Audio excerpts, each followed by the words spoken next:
Salam Indonesia, salam Nusantara dari Sabang sampai Merauke, dari Miangas sampai Pulau Rote. Mantalah iman kita, mantalah kasih kita, mantalah pengharapan kita. Tentunya dalam Yesus Kristus menjadi Tuhan dan Juru Selamat kita dan Juru Selamat dunia. Jangan katakan bahwa Yesus bukan Tuhan, jangan katakan pula bahwa Yesus bukan Juru Selamat. Dia adalah Tuhan, dia adalah Juru Selamat. Kalau engkau percaya, engkau akan diselamatkan. Engkau tidak percaya, engkau akan dihukum. Karena Alkitab sudah mengatakan, Yohanes 3 ayat 36. Di sana dengan jelas dikatakan.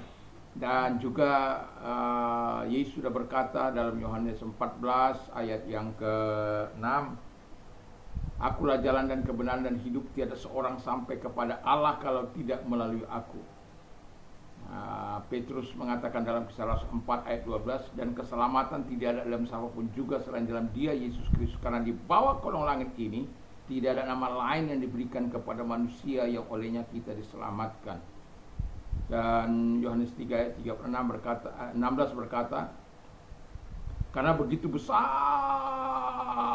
kasih Allah akan dunia ini sehingga ia mengaruniakan anaknya yang tunggal supaya setiap orang percaya kepadanya tidak binasa melainkan beroleh hidup yang kekal. Haleluya. Dengan hati percaya engkau dibenarkan, dengan mengaku engkau diselamatkan. Percaya bahwa Allah telah membangkitkan dia dari antara orang mati, dan mengaku dengan mulut bahwa Yesus adalah Tuhan. Mantap. Dan semoga kekuatan Tuhan, kekuatan firman, kekuatan Roh Kudus, kekuatan doa, kekuatan iman menyertai senantiasa dalam perjalanan di pagi hari ini. Dan doa dan harapan saya yang terbaik dari Tuhan selalu ada, karena ketaatan dan takut akan Tuhan yang menyertai perjalanan hidup kita. Puji nama Tuhan, kita berdoa.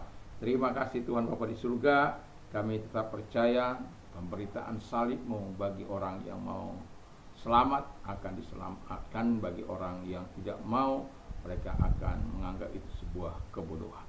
Terima kasih Bapa di surga, kami percaya salib itu adalah keselamatan bagi kami orang yang percaya. Dalam nama Yesus kami berdoa dan bersyukur. Haleluya, amin. Saya akan membacakan 1 Korintus 18:19. Sebab pemberitaan tentang salib memang adalah kebodohan bagi mereka yang akan binasa, tapi bagi kita yang diselamatkan pemberitaan itu adalah kekuatan Allah. Karena ada tertulis, Aku akan membinasakan hikmat orang yang berhikmat, dan kearifan orang yang bijaksana akan kulenyapkan. 24. Tetapi untuk mereka yang dipanggil, baik orang Yahudi maupun bukan Yahudi, Kristus adalah kekuatan Allah dan hikmat Allah. Haleluya. Jadi di sini kita bisa melihat hal, tema kita saya beritahu dulu, pemberitaan tentang salib Kristus, ya. Dan pemberitaan tentang salib Kristus bagi orang tentu berbeda untuk menyikapinya. Ada orang yang tidak mau percaya, ada orang yang mau percaya. Tetapi Alkitab mengatakan setiap keputusan tentu ada konsekuensinya. Nah, pemberitaan tentang salib bagi orang dunia adalah kebodohan bagi mereka yang akan binasa. Jadi yang pertama, kebodohan bagi mereka yang akan binasa. Jadi kalau pemberitaan salib itu adalah kebodohan bagi mereka yang akan binasa. Karena apa? Mereka tidak percaya akan keselamatan, mereka tidak percaya akan karya penebusan, mereka tidak percaya akan penyucian melalui darah Yesus, bagaimana mungkin, dan lain sebagainya. Dan mereka masa bodoh terhadap Alkitab dan masa bodoh tentang salib, pemberitaan salib Tuhan itu, karena bagi mereka itu tak masuk akal, ya. Jadi kita bersyukur karena kita sebagai orang yang percaya bisa melihat orang-orang yang tidak hidup di dalam kasih karunia Tuhan, banyak kali hidup dalam kesusahan, hidup dalam arti penderitaan, mungkin bukan fisik, tetapi ketenangan tidak ada dalam hidup mereka. Dan kita sudah menemukan banyak orang yang bagaimana mereka menolak pemberitaan salib Kristus itu, Tetapi ketika mereka menerima pemberitaan salib Kristus, itu menjadi sebuah hikmat bagi mereka dan menjadi sebuah pencerahan hidup dalam hidup mereka, dan mereka bisa mengakui bahwa mereka adalah manusia yang membutuhkan Yesus, manusia yang penuh dengan keterbatasan dan penuh dengan dosa. Tidak satu pun yang benar, semua sudah berdosa, itu kata firman Allah, dan upah dosa ialah maut, dan yang bisa membebaskan kita adalah Yesus. Itulah sebabnya dia mati di kayu salib itu, untuk menyatakan penyelamatannya, penebusannya bagi kita. Dan bagi orang-orang yang mau binasa, dia akan binasa. Tapi bagi orang-orang yang kedua dikatakan, pemberitaan tentang salib adalah kekuatan Allah bagi yang mau selamat. Ya, jadi bagi orang yang mau selamat, itu adalah kekuatan Allah. Jadi bayangkan kekuatan Allah hadir dalam hidupmu, membuka selubung yang selama ini mungkin tertutup, atau membuka pemikiranmu menjadi cerah, membuka hatimu yang selama ini tertutup oleh karena kekuatan Allah yang begitu luar biasa masuk dalam hidup melalui firman itu, melalui pemberitaan itu. Kekuatan Allah hadir, sama seperti saya di masa kebodohan saya.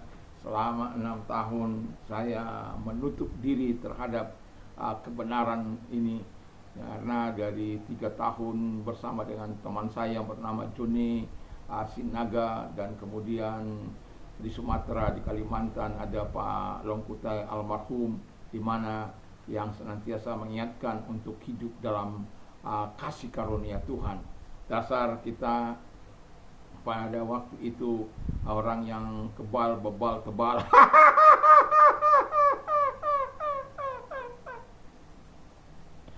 tegar tengkuk, keras kepala, keras hati.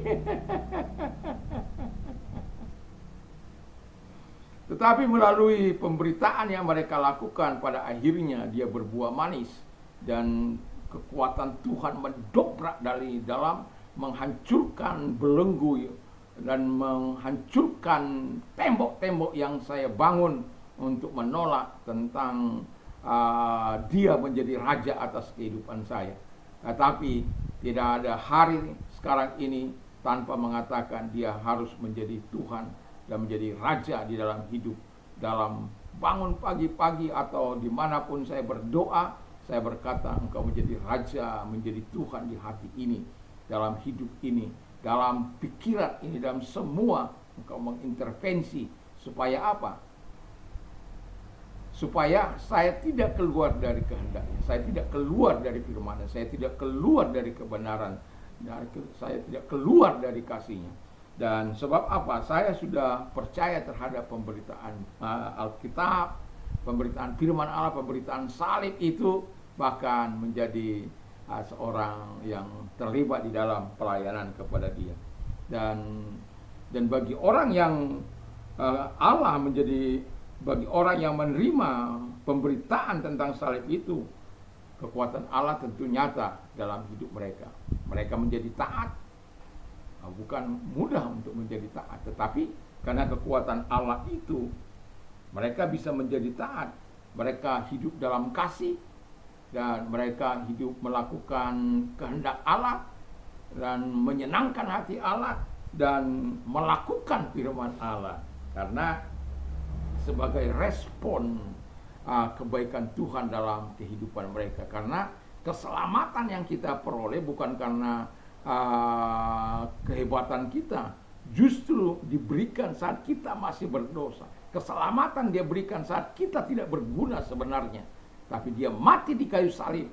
Itulah sebabnya bagi orang yang mau yang menolak dia itu sebuah kebodohan, tapi bagi orang yang menerima itu sebagai kekuatan Allah yang memberikan kelegaan, pencerahan dalam hidupnya. Lalu yang ketiga, pemberitaan tentang salib Kristus, ya, adalah kekuatan Allah dan hikmat Allah. Jadi kekuatan Allah sekaligus hikmat Allah yang mengalir dalam kehidupan kita. Kita tidak menjadi bodoh dalam kebenaran, tapi hikmat Allah yang menuntun kita bahwa apa yang harus kita lakukan. Dan hikmat Allah itu tidak akan pernah membawa kita kepada kebodohan. Hikmat Allah itu tidak akan membawa kita kepada kehancuran. Hikmat Allah itu akan membawa kita kepada kebaikan-kebaikan.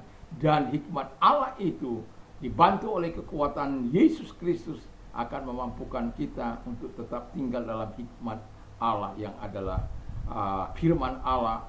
Dan bagi orang yang hidup dalam pemberitaan dan kebenaran firman Allah dalam Yesus Kristus, dia perlu kekuatan Tuhan dalam hidupnya. Jadi pemberitaan tentang salib Kristus bagi kita sangatlah bermanfaat bagi orang-orang yang tidak mungkin akan menjadi binasa, tetapi saya mau katakan dia akan memberikan yang terbaik. Jadi yakini dan percayai pemberitaan salib Kristus itu akan menjadi alat yang mempermuliakan Tuhan bagi kita, karena kita tahu bahwa bagaimanapun kita hidup di masa lampau, ketika kita belum menerima kabar tentang salib Kristus, kita tinggal dalam kebodohan, dalam kejahatan. Tapi ketika kita menerima dia di dalam segala kerendahan hati, kita mengalami pembaharuan dan mengalami kekuatan daripada Tuhan, bahkan untuk menolong orang-orang lain, untuk berjalan dalam kasih karunia dan percaya pada salib, pemberitaan salib Kristus, di mana Kristus telah mati bagi pelanggaran dosa-dosa, bagi kejahatan. Kristus telah mati untuk menebus dosa dan pelanggaran. Kristus telah mati untuk memberikan yang terbaik dalam hidup kita. Jadi kita hanya mempercayai dia dan kita akan tetap tinggal di dalam kekuatan dan hikmat Allah. Semoga kita menjadi orang yang terus bertahan sampai di mana Tuhan memanggil kita secara langsung maupun tidak langsung. Ya, artinya kalau langsung, kalau kita bertemu atau meninggal saat ini, atau langsung ketika bunyi sangkakala, kita tidak tahu. Tetapi yang jelas hati kita sudah siap ketika kita dipanggil oleh Tuhan dengan caranya, dan keselamatan itu tetap berada di dalam kehidupan kita, karena kita menerima pemberitaan salib itu sebagai kekuatan Allah, sebagai hikmat Allah yang menyertai kita, sehingga membuat kita percaya pada karya penebusan yang sudah Tuhan lakukan di kayu salib itu. Tuhan Yesus memberkati kita. Mari kita berdoa. Terima kasih Tuhan, kami percaya akan karya salib-Mu yang telah memberikan kami hidup yang terbaik, keselamatan, penebusan, dan penyucian, pengudusan yang daripada pengampunan yang daripada di kayu salib itu Engkau lakukan secara sempurna, di mana kami sebenarnya hidup masih dalam keadaan berdosa, hidup dalam kejahatan, tetapi justru Engkau melakukan yang terbaik. Itu sebabnya bahwa keselamatan yang kami peroleh bukan hasil kerja keras kami, bukan hasil perbuatan baik kami, tapi pemberian Allah yang Kau berikan dengan cuma-cuma. Terima kasih buat semuanya. Dan kami juga berdoa kepada yang sakit. Kami berdoa dalam nama Tuhan Yesus, segala sakit penyakit yang mereka derita, kalau Engkau orangnya, angkat kedua belah tangan-Mu dan arahkan kepada Tuhan. Mari berdoa dalam nama Tuhan Yesus Kristus. Kau adalah Allah yang tidak pernah berubah, dulu, sekarang, sampai selama-lamanya. Kalau Engkau menyembuhkan, membangkitkan orang mati di masa lampau, membuat orang-orang yang bisu berbicara, yang tuli mendengar, dan berbagai sakit penyakit. Dan kalau Engkau orang yang sedang mengalami sakit apapun, dan percaya bahwa Yesus mampu datang kepadamu dan menyembuhkan engkau. Dalam nama Yesus, segala sakit penyakit yang mereka peroleh atau mereka miliki saat ini, dalam nama Yesus aku perintahkan keluar. Dan oleh biru-biru daripada Tuhan Yesus Engkau sembuh, oleh kuasanya Engkau sembuh. Dan kami juga berdoa Tuhan kepada mereka yang sedang mengalami masalah dalam hidup mereka. Angkat kedua belah tangan-Mu kalau Engkau yang sedang menghadapi persoalan atau beban berat. Dan kita berdoa, terima kasih lihat tangan-tangan yang diangkat kepadamu. Kami tak percaya pada firman-Mu, bahwa kami datang kepadamu, Engkau memberikan kelegaan, bahkan Engkau melepaskan kami dari segala penderitaan itu. Di dalam nama Yesus, segala pertolongan datang kepada kami, kekuatan Tuhan, kebaikan Tuhan, kasih Tuhan untuk memberikan solusi dan jalan keluar bagi setiap persoalan kami. Terima kasih, sehingga setiap kami akan berkata, Tuhan yang melepaskan kami dari segala kesulitan dan kesusahan kami. Terima kasih Bapa, dalam nama Yesus kami bersyukur dan berdoa. Haleluya. Amin. Selamat pagi bagi kita. Semoga kekuatan Tuhan, kekuatan firman akan senantiasa menyertai kita dan kita berjalan dalam ketaatan. Damai sejahtera Allah yang melampaui segala akal akan melihara hati dan pikiran kita mulai saat ini sampai selama-lamanya. Mantap, mantap, mantap.